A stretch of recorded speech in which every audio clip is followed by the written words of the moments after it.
Hello,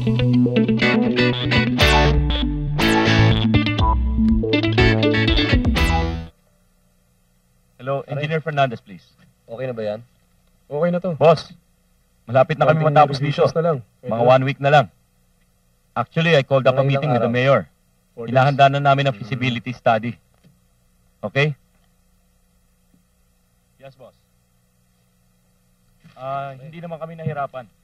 Okay naman. Walang bahala dyan, ha? Oo. Okay. Pare, paabot nga niyan. Helena. Please sit down. Kulang pa to, Di bali na lang. Kasi may pag-uusapan pa kami ni Greg eh. Alam mo naman, maraming atraso sa akin tong taong to. Okay lang, ha? Oh, Talaga. na. Sige. Sige. Pare, kailangan may naka-ready na tayo dyan. Oo. Eh, kung dito kaya natin ilagay. Banda dito. Pare, sandali lang, Oh, sweetheart, okay ka lang? Okay lang. Tatapusin lang namin yung meeting, Sure. Take your time. Hintay mo ako, Okay. Paano? Okay na ba yan? Ready na to.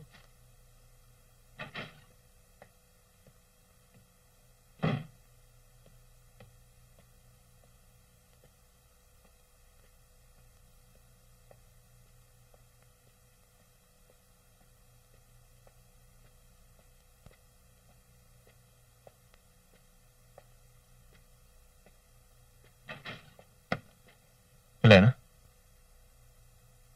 Hi, Elena. Hindi ko kasi alam na pupunta siya dito eh. Elena, sandali. Sweetheart, Baka meron kayong kailangan. wala naman. Ikaw, may kailangan ka ba kay Greg? Wala. Tara.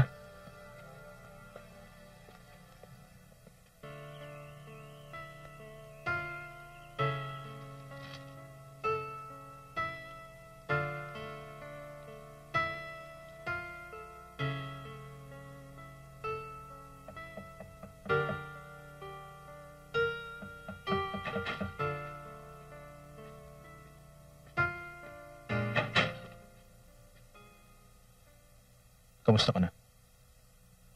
Ronel, si Greg. Patuloyin mo.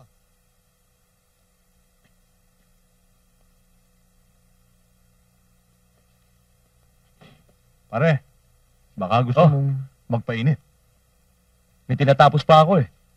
Pero sige, pagbibigyan kita. Sandali Iligpit ko lang to. Sige.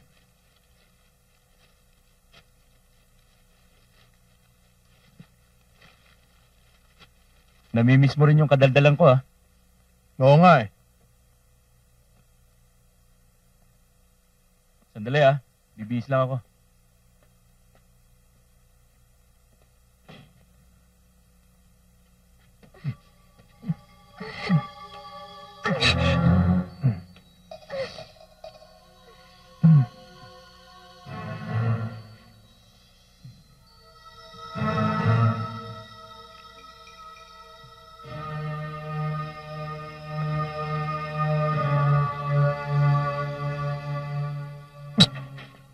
Okay.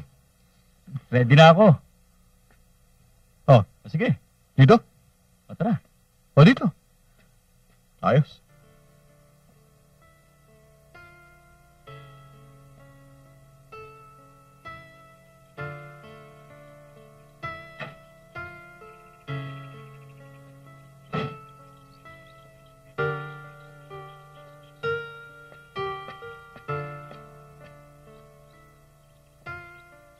Greg, bakit hindi mo na ako pinapasyal? Masyado ka kasing busy. Dati-dati, ikaw pang nagpupunta sa akin para yayain akong pumasyal. Ang akala ko lang kasi, marami kang ginagawa. Naasikaso.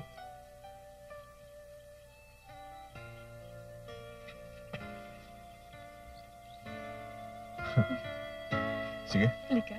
Halika.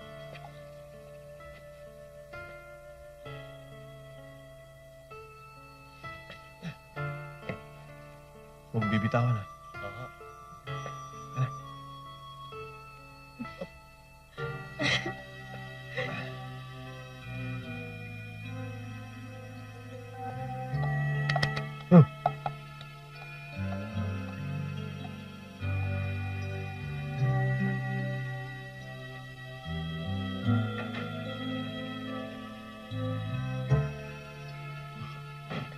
Oh, bakit?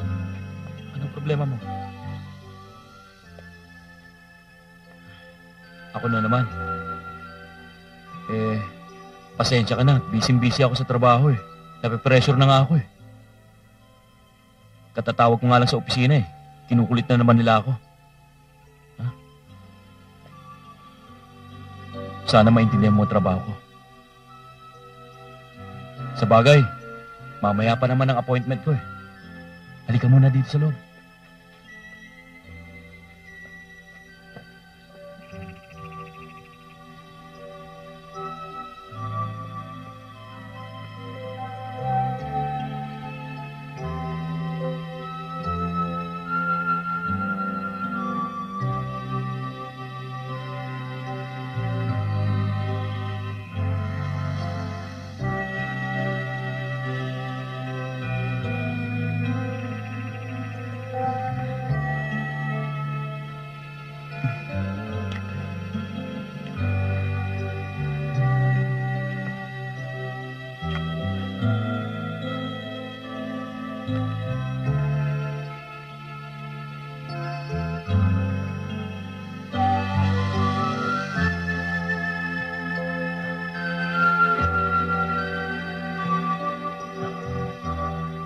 Elena, bakit ba?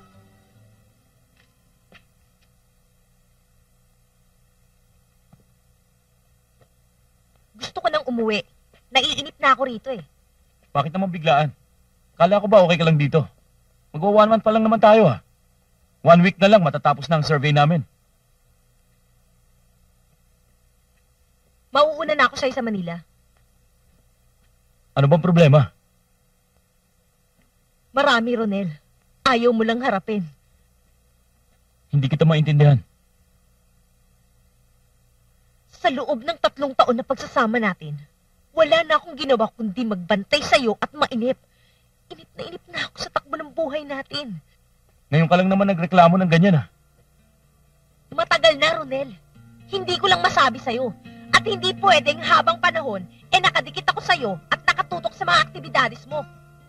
Please, Elena. Pwede ba? May mga meetings pa ako na kailangang atenan. Wala akong pakialam sa meetings mo, sa project mo, o sa profesyon mo. Sasabog na ako, Ronel. Ayoko na dito.